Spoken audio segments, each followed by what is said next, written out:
is affiliated with the private health society. Đây là cái khoa cái xương bệnh viện của tôi. My disclosure, this lecture has received honorarium and encouragement from the certified companies. Notice my CV, short CV, I'm certified for ophthalmology since 2005 and certified fellowship, and also I did some research fellow in Chicago and finished in 2010. Em lý cái khoa của tôi bác sĩ Marisa. As a doctors, I mean the cosmetic doctors, I always prepare for the question from the patients. Với tư cách là bác sĩ thẩm mỹ thì chúng ta luôn phải chuẩn bị cho những cái yêu cầu của bệnh nhân. First, patient came for correct the abnormalities. Đầu tiên là bệnh nhân thường là hỏi là sửa chữa những cái bất thường. Patient asked for how to combat the aging. Thứ hai là làm sao chúng tôi là đến cái quá trình lão hóa. And the most difficult one for me is how to make them beautiful. Và cái yêu cầu thường gặp nhất là làm sao làm cho họ trở nên đẹp hơn. For aging, we age from the most upper part, from the skin and deep down to the bone. Đó, quá trình lão hóa diễn ra từ cái lớp da trên cho đến tận xương. Skin becomes thinner, less qualities, less elasticities. Thì quá trình lão hóa của da nó làm cho da ngày càng mỏng đi và mất cái tính đàn hồi. Even subcutaneous fat, it can descend downward. Và ngay cả cái lớp mỡ da cũng có khuynh hướng chảy xệ xuống. Especially the mala fat pad. Và đặc biệt là cái lớp mỡ là hang má. Even muscle, it descends as well, and it can atrophy. Và những cái sợi cơ cũng có hướng chảy xệ xuống và teo đi. Retaining ligament is the ligament that attaches the bone to the muscle or fascia, and like an anchoring ligament to place the original structure on the face. Và đây là những cái sợi dây chằng có tác dụng là gắn những cái cơ vào xương. The important mass is a special musculoaponeurotic system which retain your face at the original position. If we age, it's descend as well. Cái quá trình lão hóa nó xảy ra ở cái hệ thống da và thần kinh ở cơ. Even bone, you lost some bone on your face, especially the orbits. Và ngay cả đối với xương thì chúng ta cũng có cái hiện tượng mất xương, đặc biệt là những xương ở quanh con mắt. The lower part of the orbits is the most place that lost the bone tissue. Cái vùng mà cái xương mắt mà phía dưới là cái vùng mất cái xương nhiều nhất. Patient come with the hollowing of the eye. Và người ta thì đến với mình với cái mắt nó bị sâu ấm. See from the 3D imaging here. Các bạn có thể thấy ở cái hình ảnh 3D. The old female has wider orbit. Người phụ nữ lớn tuổi thì có cái ổ mắt nó rộng hơn. And some are lost and some are more protected. Và một số thì bị mất cái xương, một số thì xương nó nhô ra. In age, women on the chin is more problematic. Và khi người ta lão hóa thì cái xương ở cầm nó sẽ bị nhô ra. And when we got a question about beauty, Là vấn đề vẻ đẹp. I agree with the old man said that beauty is in the eye of the beholder. Tôi đồng ý với cái câu nói cổ xưa là vẻ đẹp thì nằm ở trong mắt của cái người yêu. Even Shakespeare had the same comment that beauty is bought by judgment of the eyes. Ngay cả Shakespeare cũng bày tỏ cái quan điểm tương tự về vẻ đẹp, tức là vẻ đẹp thì do cái sự đánh giá của con mắt. I love what Dr. Ricardo Rodriguez said in his lectures in AAD annual meetings 2012. He said that we could not beautify all of the patients, but we should educate ourselves, the doctors, to better appreciate the potential of beauty of each patient. Thì tôi thích cái câu nói của bác sĩ Ricardo kia đã nói trong cái bài nói nào cho chị đi năm 2012, chúng ta nên tự đào tạo chúng ta để có cách đánh giá tốt hơn về những cái đẹp tiềm ẩn của bệnh nhân. What is the trend? Men are more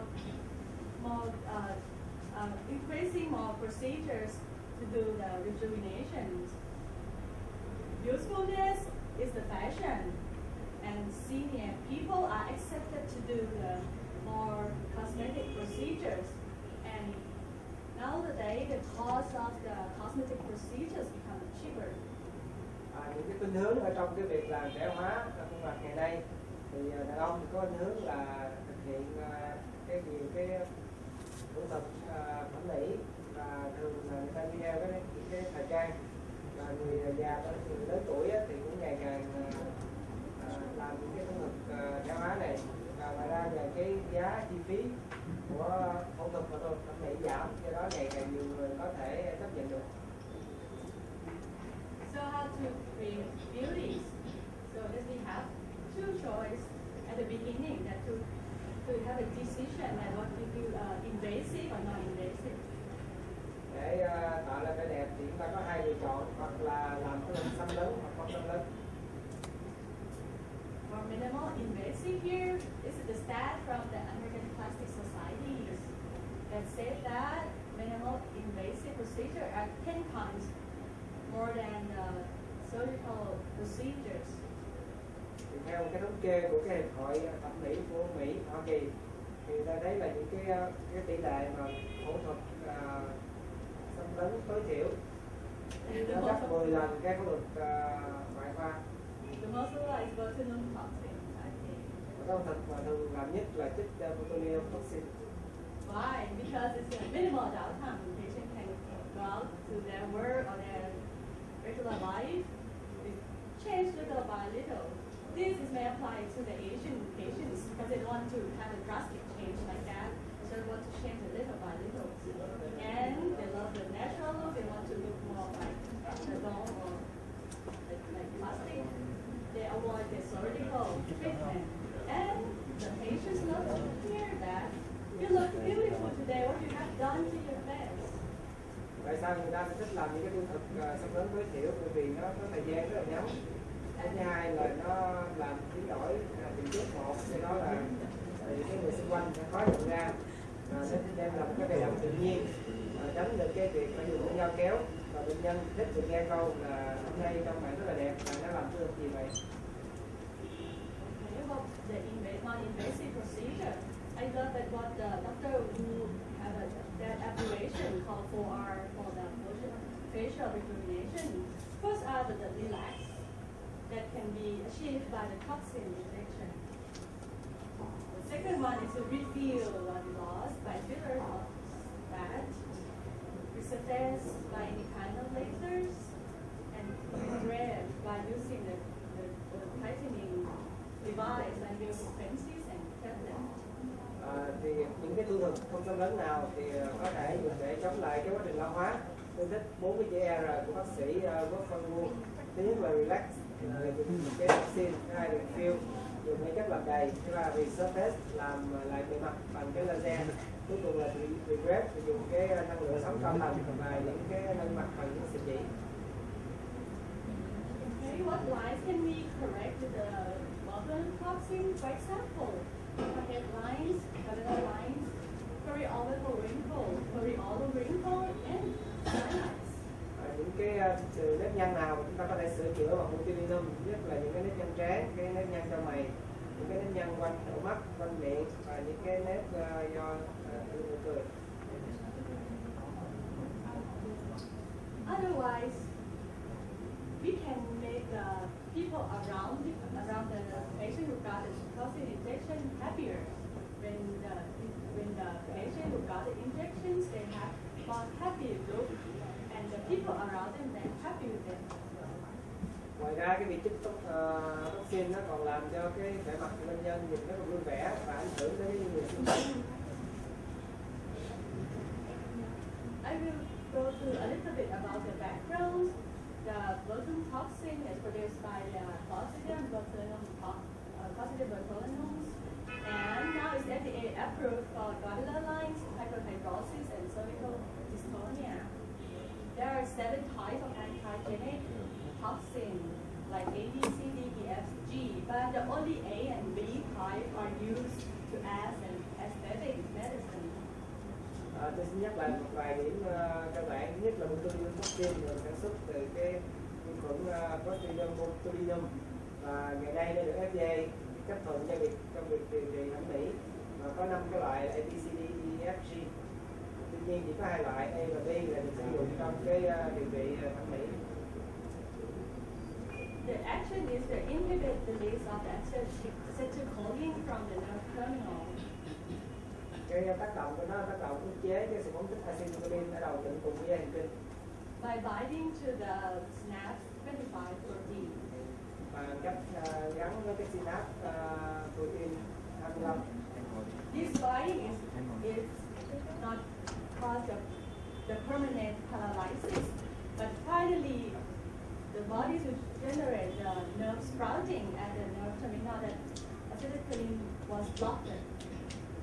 Cái quá trình này nó không có gắn kết mãi mãi, mà sau đó sau một thời gian thì cái thần kinh nó sẽ phát triển ra để phóng thích cái sau khi cái quá trình ức chế acetylcholine phục hồi lại các hoạt động của cơ. So the action of the muscle will come back for 3 to 4 months after the injections.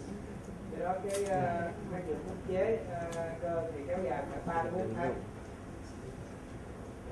Overview a little bit about pre and post treatment considerations. First, you have to know how to handling and storage your toxin to make it effective all the time. And the important thing is how to reconstitute the toxin. Like previously, we discussed about preservative-free salines and preservative salines. But nowadays, we are not concerned about it. You can dilute it with preservative salines. Những điều cần chú ý trước khi chích. Thứ nhất là ta lưu ý đến việc bảo quản thuốc. Thứ hai là cái viên độc pha. Ngày xưa thì ta phải dùng những cái độc vaseline mà để bảo quản, ngày nay thì cần dùng độc vaseline bình thường để pha thuốc. Dilution is important for your technique. If you dilute 1 cc, you have to know that how much unit that you got. It's usually like a 0.1 cc. If you dilute 1 cc, you got 10 units for 0.1 cc. If you dilute 2 cc, you got 5 units.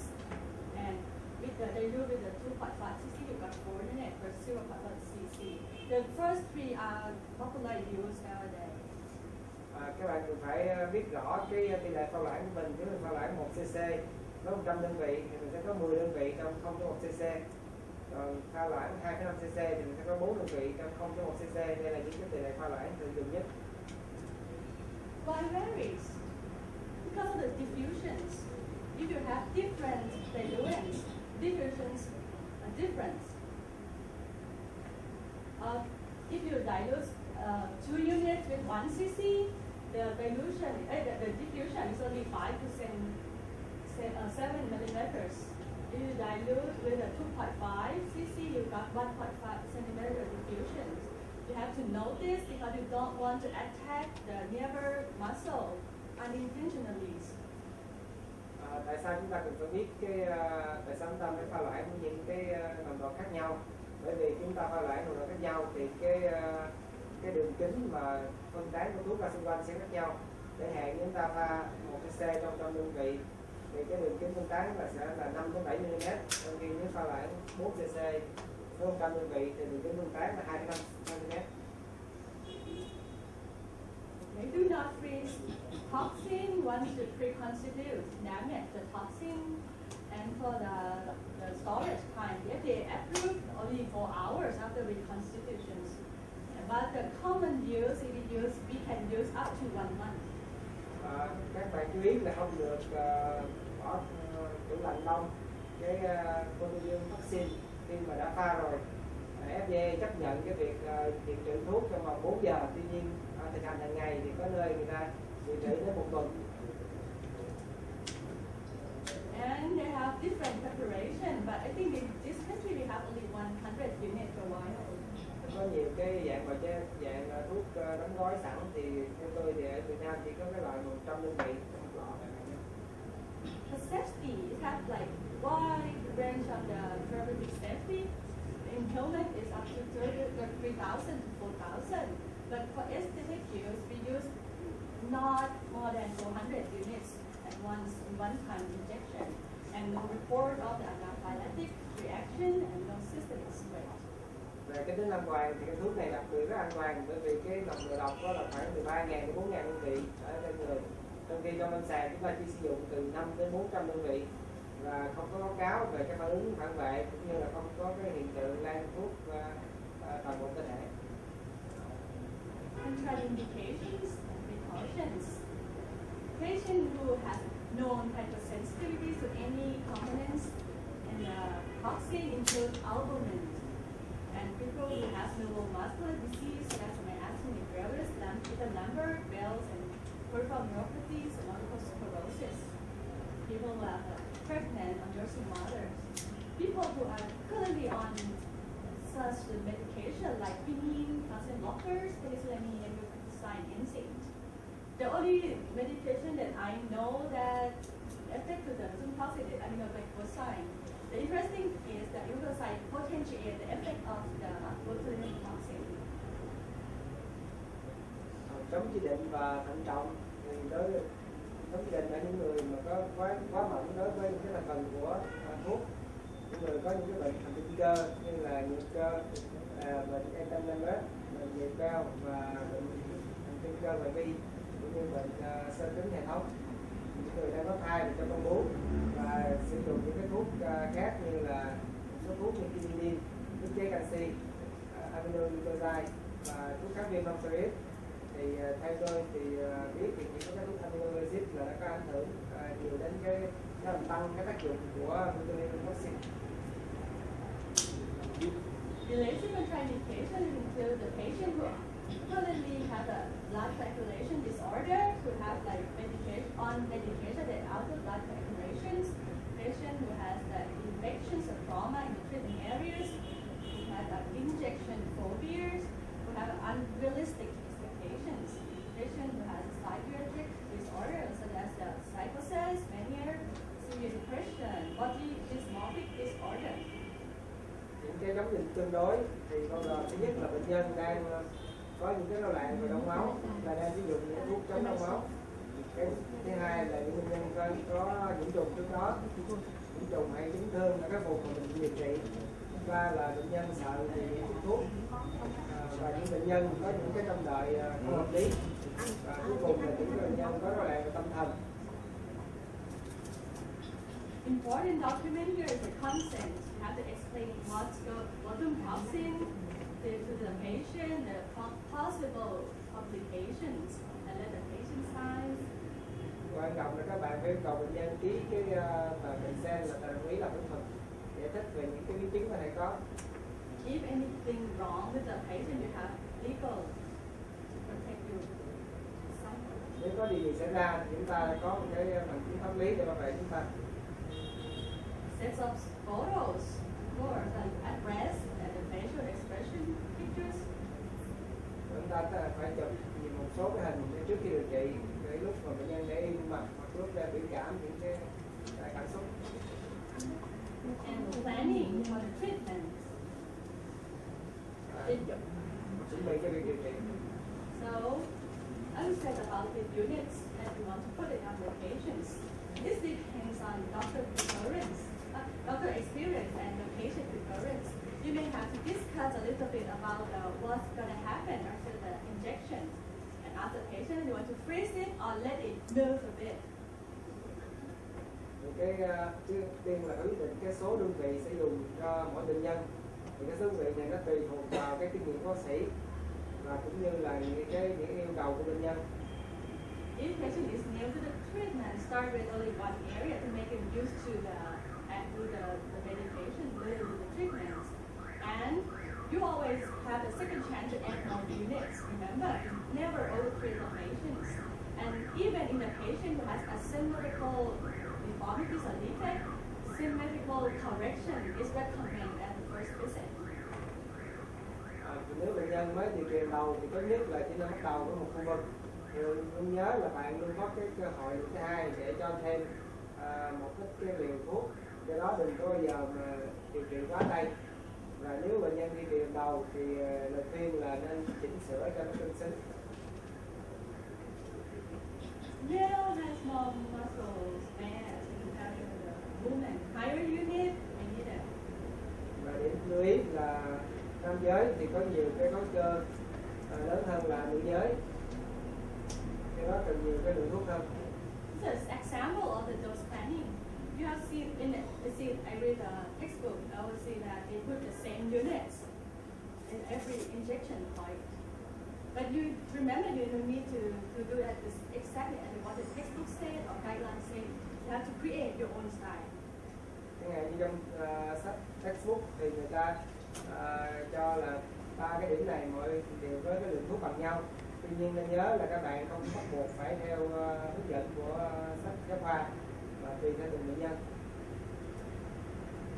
And you have to plan for the patient that they might need another procedures. Some procedure has to do before the botulinum toxin, such as the fillers. Và các bạn cũng phải lên kế hoạch đối với những bệnh nhân mà sẽ có thực hiện những thủ thuật khác ngoài việc chích thuốc, chẳng hạn như là filler thì có thể làm trước khi mình chích thuốc. And the tip to increase the patient retention rate is to follow up at 2 weeks. Và cái mẹo để chúng ta có thể giữ tăng cái tỷ lệ mà bệnh nhân quay trở lại thì chúng ta sẽ theo dõi nhân thường xuyên khoảng mỗi 2 tuần. The study from group of Ulster confirmed about this. Đây là kết quả. The treatment marked the site of the injection on the patient's face, located blood vessel and danger zones, and I used the side rings that we can remove the needle. I change the needle every 3 to 4 point injection to make them feel better during not too much pain. And ice pack before and after injection may need that in some patients. If you ever experience that botulinum toxin feelings, I did it on my forehead. It's tingling after the injection, so it's feeling weird. If I got some ice pack over it, I feel like much more comfortable. And topical anesthetic is necessary, especially in women. Và trước khi chích thì đầu tiên chúng ta phải đánh dấu cái điểm chích, xác định những mạch máu và những cái vùng nguy hiểm để tránh ra. Và tôi dùng cái loại kim mà cái loại ống chích mà có thể thay kim được, để mỗi khi nó chích khoảng 3 đến 4 mũi thì chúng tôi thay kim. So other than treatment and eye pack, you need to prepare. Don't forget emergency kit as well. Some patients faint after the injection. Ta chuẩn bị cái túi đá đi trường và cái bộ cấp cứu. Tips before starting: you have to select the patient for the treatment because patient may have another problem like skin laxity, sagging of the skin, redundancy. That botulinum toxin just inhibit the muscle movement. It cannot correct the problem of the patients. You have to know anatomy very well, and you remember that guideline dose is an average used by a group of experts. This may be not like Asian or the Caucasian, so doses may vary a lot, and I have read through of it, and you have to be aware to follow that guidelines. You have to titrate the patient individually and keep conservative doses. I mean, go low at the first visit when you see the patient. Trước khi bắt đầu chúng ta phải chọn lựa bệnh nhân. Lưu ý là có những bệnh nhân mỗi người nó khác nhau, cho nên có bệnh nhân là chủ yếu là cái cơ bị sệ thì cái thuốc nó không giải quyết được vấn đề đó. Phải biết rõ giải phòng của bệnh nhân. Và cái liều mà trong cái khuyến cáo là cái liều chung được sử dụng bởi cái nhóm các bác sĩ các chuyên gia. Tuy nhiên chúng ta cần phải điều chỉnh tùy theo cái cơ nguyên nhân và tùy theo cái chủng tộc, như người châu Á thì khác với người châu Âu, và chúng ta dùng cái liều rất là tối thiểu trong cái lần đầu tiên, bởi vì sau đó các bạn có thể cải thiện được cái kết quả của các tiếp theo. So start with the anatomy. Quick one. So the muscles on the face has divided into the levator and depressor group. Let me start with the depressor group first that pull the face down.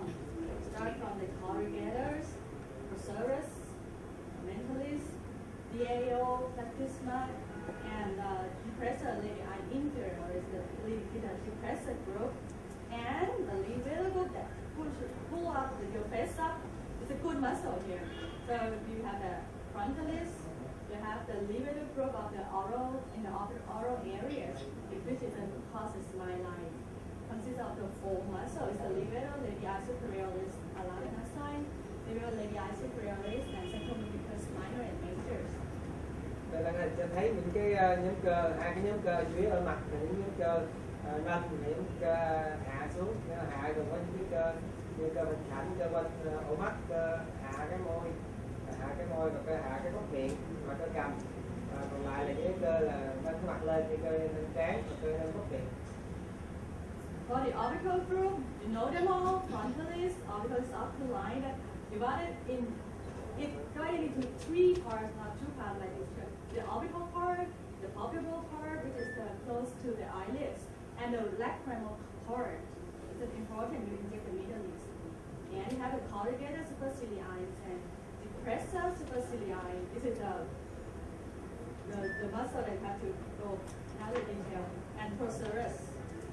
With the depressor supercilii, I did a personal communication with many instructors and talk about this muscle because I did many cardiac dissections and I couldn't identify this muscle. I don't know where it is, but the anatomy instructor told me that it may be part of the orbicus oculi, that is a vertical part and upward. This muscle may not exist. It's a comment on the anatomy person. You want to translate or not? Okay, I go. Okay, about nasal group, we have the nasalis. We have two parts. First is the transverse part that causes the bunny lines, the alar part, and the procerus in the middle, and the depressor septi that involved with the nasal tip. Đây là những cơ ở cái vùng mũi thì gồm có cơ nhân mũi, cơ bình thạnh, và cơ ở cái chậu mũi. For the oral group, is differentiated into the levator group and the depressor group. Cơ miệng thì chia làm hai nhóm, cái nhóm lên miệng và nhóm hạ góc miệng. We will talk about this group later when talk about the injection technique. So today we can discuss about the basic and determinant scale injector. Nên ta sẽ nói về những cái kỹ thuật cơ bản và trung cấp đối với những người sinh thuốc. We'll start from the most upward, the frontalis muscles. Đầu tiên là cơ trán. You guys have noticed that patient has two types of the muscle. One is the type one is the two bands of the frontalis and absent of the muscle fiber and the middle. And the second type they have like broad band of the frontalis muscle.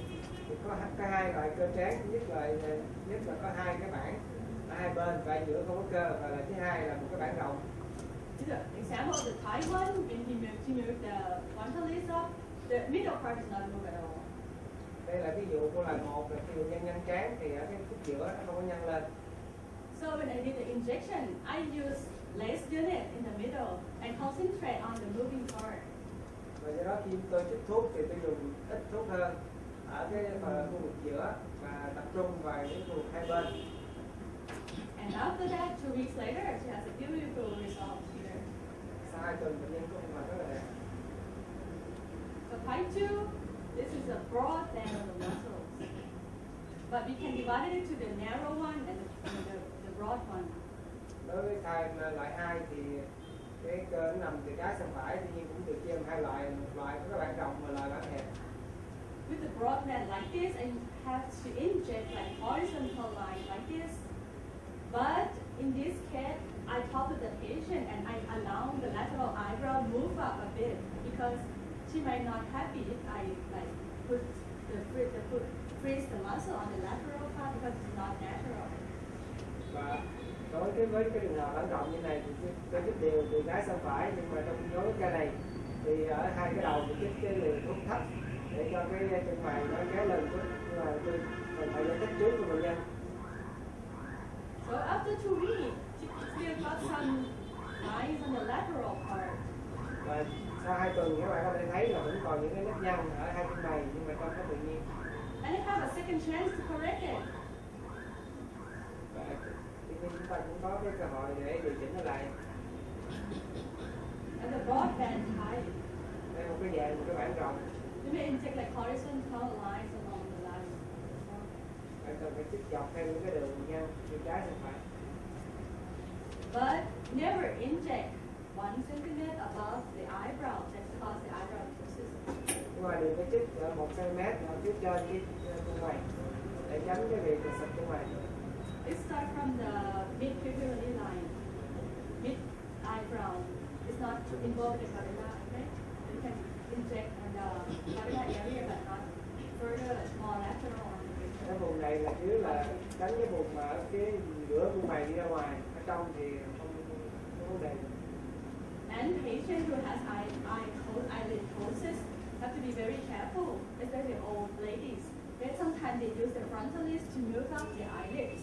If you freeze it, patient may complain of heaviness of the forehead and may lead them to have a headache and vision disturbance. Và chúng ta cần đặc biệt chú ý ở những người lớn tuổi khi người ta dùng cái chân mày để tập trung và để nhìn. Thì nếu người ta chích thì nó có thể đưa tới nhất là sụp mi, cái thứ hai là bệnh nhân sẽ bị giảm thị lực. One of the victims is my mother-in-law. Điều đó xảy ra với mẹ chồng của tôi. So we move on to the capillary lines, covary lines.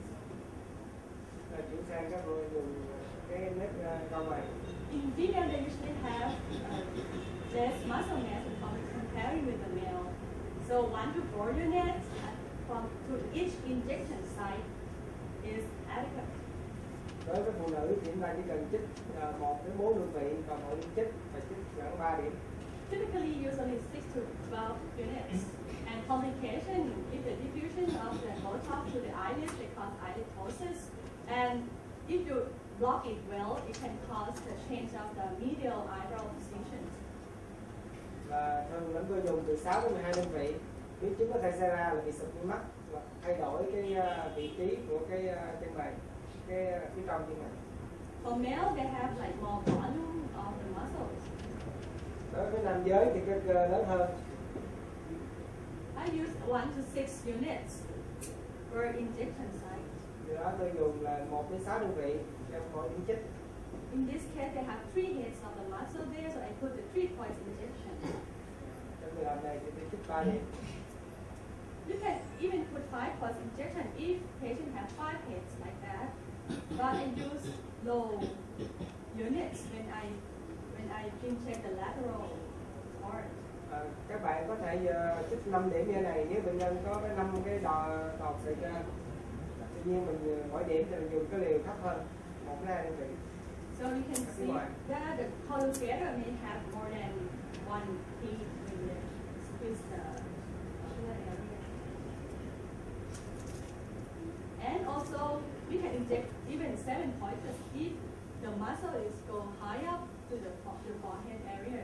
Thậm chí chúng ta có thể chích tới 7 điểm nếu mà cái cơ nó đi lên cao hơn phía trên. But if you inject it too close like this, you have to keep low in each injection point. Nếu bạn chích thì cái điểm nó sát nhau như này thì bạn phải chích cái liều thấp hơn. I have 2 injection techniques in this area.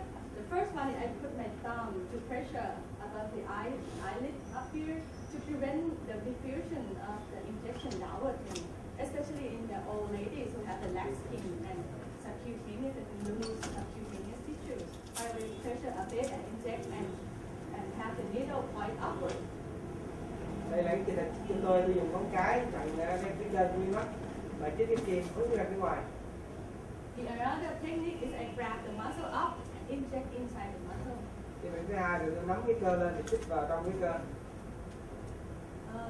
This technique is important, especially the patient who has previously filler injection in this area, because when you inject botulinum toxin, that might cause the migration of the filler downwards.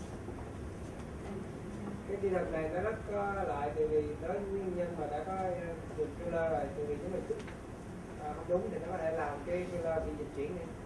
So after 2 weeks, he had a beautiful result. Sau 2 tuần bệnh nhân có mặt rất đẹp. Okay.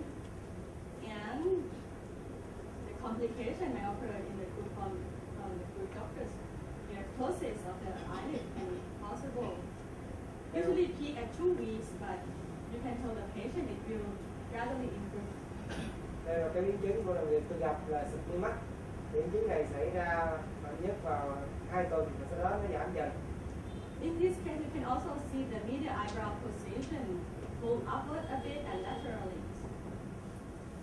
Trong cái hình này các bạn có thể thấy cái đầu trong của chân mày phải nó bị kéo lên phía trên và đi vào trong. I don't know that it's because of the injection or patient has asymmetrical face. This is the referral case.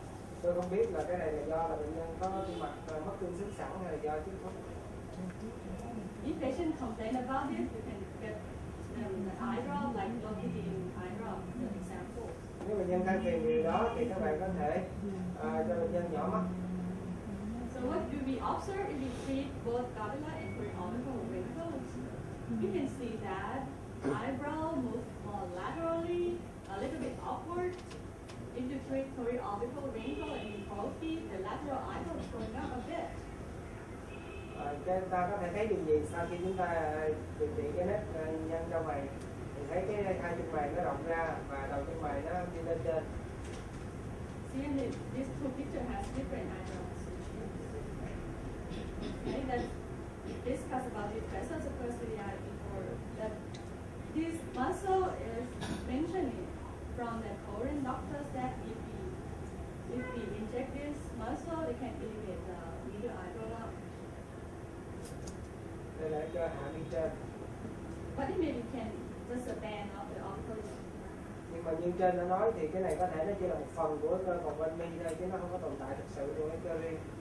Vice versa, if you left the gavilla untreated, but you treat only the frontalis and orbicalis of the line, you may got this mid-distal sign. Trường hay hay là The only muscle that action is on the medial eyebrow, and other than that, Nếu các bạn chỉ điều trị cái bên trái và cơ quan mắt mà không có điều trị cái nếp nhân trái thì nó có thể có cái khuôn mặt như thế này. again, never inject below the eyebrow and in the medial part, and spare 1 centimeter above the supraorbital ridge. Lần nữa xin nhắc lại nó không chích ở phía dưới cái chân mày, ở cái đầu trong chân mày và ở phía ngoài thì phải chừa ra khoảng 1 cm ở phía trên cái khung của mắt. The protein caused by orbicalis of the line. Cái nếp chân chim từ gây ra bởi cái cơ vòng quanh bên mắt. Typically, from the guideline, they use like 12 to 30 units. For myself, I use 6 to 20 units. Theo khuyến cáo người ta dùng 12 đến 30 đơn vị, còn kinh nghiệm của tôi dùng 6 đến 20 đơn vị. The complication is the lateral eyebrow elevation, especially in the woman who has the laxity of the orbital retaining ligament. Biến chứng là cái đầu ngoài chân mày nó giật lên, đặc biệt ở nhân có cái hiện tượng lỏng lẻo cơ quan mắt, cái dây chằng. For the young lady, I put less units. Ở phụ nữ trẻ thì tôi chích ít đơn vị hơn. In this case, we can see that the region that causes the line is only the middle part. Ở cái trường hợp này ta có thể thấy rõ là cái vùng mà gây ra cái nếp nhăn là cái vùng nằm chính giữa. At 2 units over there because she asked for the elevation of the lateral eyebrow. So I put 2 units there and I put another 1 unit. 1 unit. At the point that I want to elevate the part.